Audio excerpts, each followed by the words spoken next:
Hello friends, I welcome you to Target Learning App. So, നമ്മുടെ preparations ഒക്കെ ഇങ്ങനെ ഭയങ്കര ഹൈ ലെവലിൽ പൊയ്ക്കൊണ്ടിരിക്കുന്ന ടൈമാണ്. ഇന്ന് നമ്മൾ വന്നിരിക്കുന്നത് കുറച്ച് നമ്മുടെ ചുറ്റുമുള്ള ഡിസ്ട്രാക്ഷൻസ് എങ്ങനെ അവോയ്ഡ് ചെയ്യാം എന്ന് നോക്കിയിട്ടാണ്. ഓക്കെ, അപ്പോൾ നമ്മുടെ ഏറ്റവും വലിയ ഡിസ്ട്രാക്ഷൻ എന്താണ്? Yes, you all said it correct, mobile ഫോണും സോഷ്യൽ മീഡിയാസും ഇപ്പോൾ ഭയങ്കര ട്രെൻഡിങ് ആയി പോയിക്കൊണ്ടിരിക്കുന്ന സമയമായതുകൊണ്ട് തന്നെ അത് നമ്മളെ ഭയങ്കരമായിട്ട് ഡിസ്ട്രാക്ട് ചെയ്യുന്ന ഒന്നാണ്. സോ അതിനിപ്പോൾ എന്താ ചെയ്യുക അല്ലേ? എല്ലാവരും ഇപ്പോൾ രാവിലെ വിചാരിക്കും, ഓക്കെ ഞാനിന്ന് ഫോൺ യൂസ് ചെയ്യത്തേ ഇല്ല, ഇന്ന് ഞാൻ ഫോൺ തൊട്ടേ ഇല്ല, ഫോൺ അമ്മയ്ക്കൊക്കെ കൊടുത്തിട്ടോ. പക്ഷേ കുറച്ച് സമയം കഴിയുമ്പോൾ ഫോൺ തൊടാണ്ടിരിക്കുന്ന സമയത്ത് നമുക്കൊരു ബുദ്ധിമുട്ടായിട്ട് നമ്മൾ പിന്നെയും ഫോൺ എടുക്കുന്നു. ജസ്റ്റ് 2 മിനിറ്റ് റീല് കാണാൻ വേണ്ടിയിട്ട് ഇങ്ങനെ ഫോൺ ഇങ്ങനെ തൊട്ട് ജസ്റ്റ് ഇങ്ങനെ ഇതാക്കിക്കൊണ്ടിരിക്കുമ്പോഴായിരിക്കും പിന്നെ നമ്മൾ ഫോണിൽ നോക്കുന്ന സമയത്ത് 1 മണിക്കൂർ കഴിഞ്ഞിട്ടുണ്ടാവും അല്ലേ? അപ്പോൾ അങ്ങനെ അതാണ് ഇപ്പോഴത്തെ സമയത്ത് ഏറ്റവും വലിയ ഡിസ്ട്രാക്ഷൻ എന്നാണ് ഞാൻ മനസ്സിലാക്കിയിരിക്കുന്നത്. സോ ഇതെങ്ങനെ കുറയ്ക്കാം? ഫസ്റ്റ് ഓഫ് ഓൾ നിങ്ങൾ മനസ്സിലാക്കേണ്ട കാര്യമുണ്ട്, ഈ ഡിസ്ട്രാക്ഷൻസ് എന്ന് പറഞ്ഞാൽ നമുക്ക് കംപ്ലീറ്റ് പെട്ടെന്നൊരു ദിവസം അങ്ങോട്ട് സ്റ്റോപ്പ് ചെയ്യാൻ പറ്റില്ല. ലൈക്ക് ഇന്ന് ഞാൻ തീരുമാനിക്കുകയാണ് നാളെ തൊട്ട് നിർത്താം എന്ന് പറഞ്ഞു കഴിഞ്ഞാൽ നിർത്താൻ പറ്റില്ല, അത് അത്ര പോസിബിൾ ആയിട്ടുള്ള കാര്യമല്ല. അപ്പോൾ ഈ ഫോൺ യൂസ് ചെയ്യുന്നത് നമുക്ക് എങ്ങനെ നിർത്താൻ പറ്റും?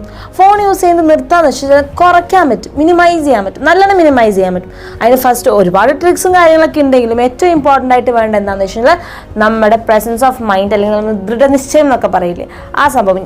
ഞാൻ എന്തായാലും നിർത്തും, ഇത് എനിക്ക് വേണ്ടിയിട്ടുള്ളതാണ്, ഞാൻ നിർത്തി കഴിഞ്ഞ് കഴിഞ്ഞാൽ അതിൻ്റെ ഗുണം എനിക്ക് തന്നെയാണുള്ളതെന്നാണ്. പക്ഷെ സം ടൈംസ് നമുക്കൊരു എത്രത്തോളം വിചാരിച്ചാൽ നിർത്താൻ പറ്റില്ല.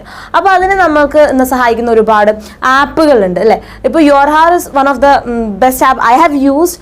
അതുപോലെ തന്നെ ഒരുപാട് ആപ്പുകളുണ്ട്. നമ്മളിപ്പോൾ അതിനകത്ത് ഇപ്പോൾ എന്ത് ചെയ്യാൻ പറ്റുമെന്ന് വെച്ച് കഴിഞ്ഞാൽ നമുക്ക് ഇന്നിപ്പോൾ യൂട്യൂബ് 20 മിനിറ്റ് കാണാൻ പറ്റുള്ളൂ, നമുക്ക് സെറ്റ് ചെയ്യാം. അല്ലെങ്കിൽ വാട്സപ്പ് ഞാൻ 2 മണിക്കൂറത്തേക്ക് തുറക്കില്ല പറഞ്ഞു കഴിഞ്ഞാൽ സെറ്റ് ചെയ്യാം. അങ്ങനെ ടൈമറും ചാലഞ്ചസ് ഒക്കെ വെച്ച് സെറ്റ് ചെയ്തിട്ട് നമ്മുടെ എന്ത് കുറയ്ക്കാൻ നോക്കുക, ഫോൺ യൂസേജിൻ്റെ ടൈം കുറയ്ക്കാൻ നോക്കുക. അത് കഴിഞ്ഞ് ചിലപ്പോൾ പഠിക്കാൻ വേണ്ടി PDFs അതിനകത്ത് നോക്കുന്നവർ അങ്ങനെയൊക്കെ ഉണ്ടെങ്കിൽ അതൊക്കെ കണ്ടിന്യൂ ചെയ്യുക. നമ്മളെപ്പോഴും പ്രൊഡക്റ്റീവായിട്ടുള്ള കാര്യങ്ങൾക്ക് വേണ്ടിയിട്ട് യൂസ് ചെയ്യാൻ നോക്കുക. അതാണ് ഫസ്റ്റ് ഏറ്റവും ഇമ്പോർട്ടൻ്റ് ആയിട്ടുള്ള കാര്യം. പിന്നെ രണ്ടാമത്തെ കാര്യം എന്ന് പറഞ്ഞു കഴിഞ്ഞാൽ എപ്പോഴും ഞാനും ചെയ്യുന്ന കാര്യമാണ്, നിങ്ങളൊക്കെ ചെയ്യുന്ന കാര്യമാണ്. നമുക്കിപ്പോൾ ഒരു എക്സാമ്പിൾ പറയാം. നമ്മൾ രാവിലെ എനിക്കാണ് നമ്മൾ തീരുമാനിക്കാൻ, ഞാൻ 5:30 പഠിക്കാനിരിക്കും.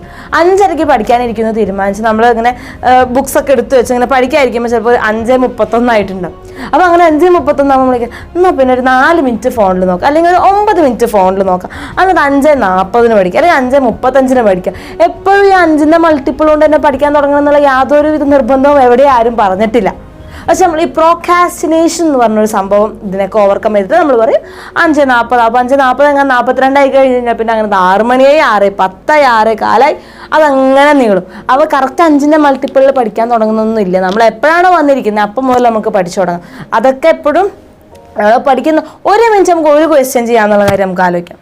അപ്പോൾ 1 മിനിറ്റും ഇമ്പോർട്ടൻ്റ് ആണ്. നമ്മൾ ഈ 5 മിനിറ്റ് വെറുതെ കളയുന്നത്, അല്ലെങ്കിൽ 4 മിനിറ്റ് വെറുതെ കളയുന്നത് നമുക്ക് വലിയൊരു നഷ്ടമായിട്ട് ഭവിക്കാനുള്ള സാധ്യതയുണ്ട്.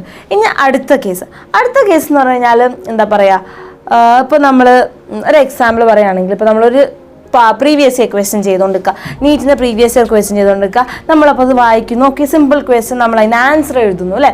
അങ്ങനെ ആൻസർ എഴുതി കഴിഞ്ഞ് കഴിയുമ്പോൾ നമുക്ക് ആൻസർ ശരിയായി, പിന്നെ നമ്മൾ അങ്ങോട്ട് പോകും ചിന്തിച്ച് ഓക്കെ ഇതുപോലെ ഞാൻ നീറ്റ് ക്ലിയർ ചെയ്ത് ഞാൻ കോഴിക്കോട് മെഡിക്കൽ കോളേജിൽ കയറുന്നു. അവിടെ നമ്മളിങ്ങനെ ഫ്രണ്ട്സിൻ്റെ കൂടെ ആ ഗാർഡനിൽ കൂടെ നടന്നു പോകുന്നു, പുറത്ത് പോകുന്നു, കോമ്പി കുടിക്കുന്നു, പിന്നെ ഔട്ട് ഓഫ് മൈൻഡ്.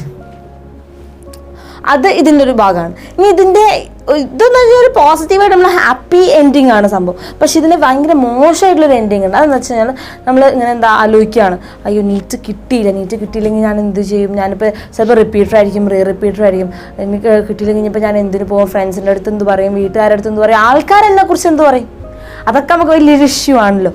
അതൊക്കെ ഇങ്ങനെ മനസ്സിൽ വെച്ച് ചിന്തിച്ച് പോകും. അത് over thinking, that is very bad to our mental health അല്ലേ?